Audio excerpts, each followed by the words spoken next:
Hi buddies, welcome to my style cooking channel. இன்னைக்கு நான் ஒரு ஹெல்த்தியான அண்ட் சூப்பரான ஒரு ஹல்வா ரெசிபி தான் உங்க கூட ஷேர் பண்ணியிருக்கேன். இந்த ஹல்வா ரெசிபியை பார்க்கறதுக்கு முன்னாடி நீங்கள் இப்போ தான் first time my style cooking சேனலை பார்க்குறீங்க அப்படின்னா இந்த வீடியோ கீழே இருக்கிற ரெட் கலர் பட்டனை கிளிக் பண்ணி சப்ஸ்கிரைப் பண்ணிக்கோங்க. கூடவே பக்கத்தில் இருக்க பெல் ஐக்கானையும் கிளிக் பண்ணிவிட்டு ஆல் அப்படின்ற ஆப்ஷனையும் செலக்ட் பண்ணி வச்சுக்கோங்க. அப்போ தான் நான் லேட்டஸ்ட்டாக அப்லோட் பண்ணுற எல்லா ரெசிபியுமே நீங்கள் மிஸ் பண்ணாமல் பார்க்க முடியும். இப்போ வாங்க buddies, வீடியோக்குள்ளே போயிட்டு இந்த ஹல்வா ரெசிபியை எப்படி செய்யலாம் அப்படின்றத பார்க்கலாம். இந்த ஹல்வாவை செய்யறதுக்காக நான் இன்றைக்கி ஒரு 1/4 கிலோ அளவுக்கு பீட்ரூட் வந்து எடுத்திருக்கேன். பீட்ரூட் மேலே இருக்கிற தோல் எல்லாத்தையும் ரிமூவ் பண்ணிவிட்டு எடுத்துக்கோங்க. இப்போது இந்த பீட்ரூட்டை வந்துட்டு நம்ம ரஃபாக வந்து கட் பண்ணி எடுத்துக்கலாம். சின்ன சின்ன பீசஸாக கட் பண்ணிக்கோங்க. இந்த பீட்ரூட்டை வந்துட்டு நம்ம கட் பண்ணி ஒரு மிக்ஸி கப்பில் சேர்த்துக்கிட்டு நல்லா பேஸ்ட்டாக அரைச்சிக்க போகிறோம். அதனால் ரஃபாக கட் பண்ணிக்கோங்க.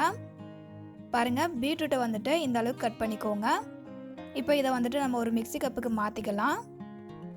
இந்த பீட்ரூட்டை வந்துட்டு இப்போ நல்லா பேஸ்ட்டாக அரைச்சிக்கோங்க. இதில் தண்ணிலாம் எதுவுமே சேர்த்துக்க வேண்டாம். பீட்ரூட்டில் இருக்கிற தண்ணியே போதும். அரைச்சி எடுத்துகிட்டு வந்ததுக்கப்புறமா காமிக்கிறேன். பார்த்தீங்களா, நல்லா பேஸ்ட்டாக அரைச்சி எடுத்துகிட்டு வந்துட்டேன். இதே போல் நீங்களும் அரைச்சிக்கோங்க. இந்த மாதிரி பீட்ரூட்டை அரைச்சிட்டு நம்ம ஹல்வா செஞ்சோம் அப்படின்னா பீட்ரூட்டு பிடிக்காது அப்படின்னு சொல்கிறவங்க கூட இந்த ஹல்வாவை பீட்ரூட்டில் தான் செஞ்சோம் அப்படின்றத நம்பவே மாட்டாங்கங்க. அந்த அளவுக்கு பீட்ரூட் இதில் இருக்கிறதே தெரியாது. அதனால தான் வந்துட்டு பீட்ரூட்டை அரைச்சிட்டு ஹல்வா செய்ய போகிறோம். அடுத்தது இந்த அளவுக்கு ஒரு பாதி தேங்காய் எடுத்துக்கோங்க. இப்போ இதை வந்துட்டு தேங்காவை மட்டும் சின்ன சின்ன பீசஸாக கட் பண்ணி எடுத்துக்கலாம். நாம் எடுத்துக்கிற 1/2 கிலோ பீட்ரூட்டுக்கு வந்து இந்த அளவுக்கு தேங்காய் எடுத்துக்கிட்டோம் அப்படின்னா கரெக்டாக இருக்கும்.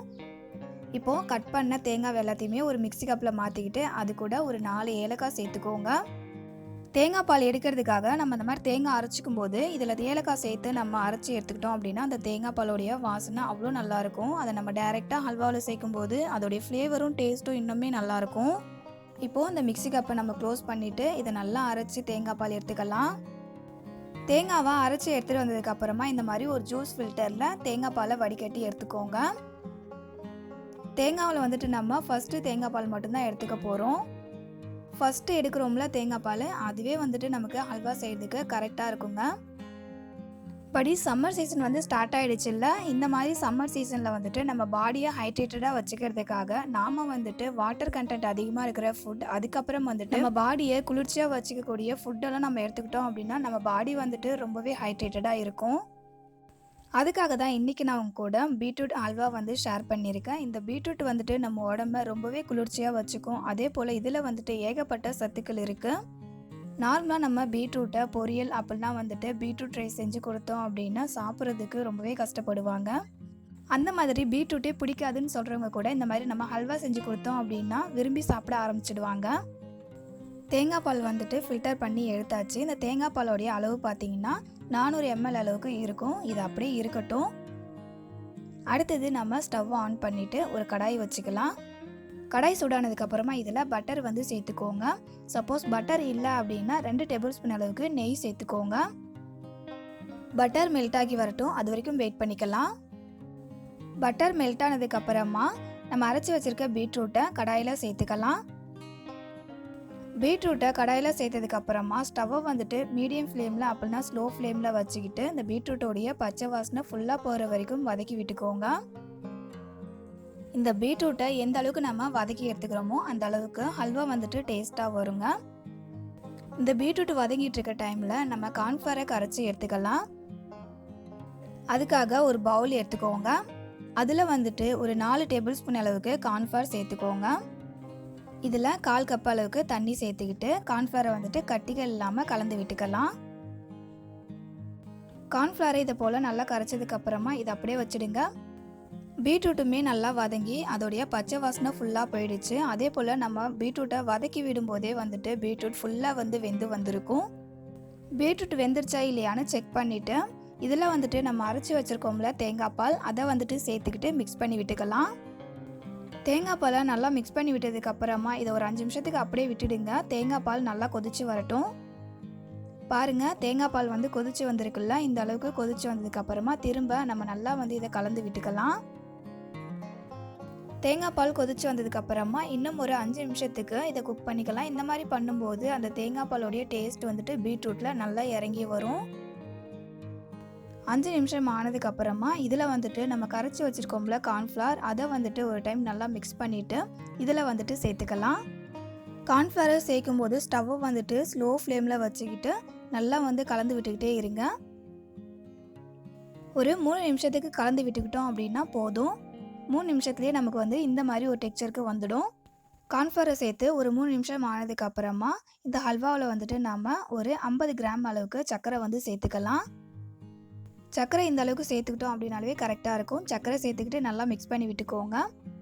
சர்க்கரை சேர்த்ததும் ஹல்வா வந்துட்டு இலகி வரும். நம்ம கண்டினியூஸாக கலந்து விட்டுக்கிட்டே இருந்தோம் அப்படின்னா நல்லா திக்கான கன்சிஸ்டன்சிக்கு வந்துடும்.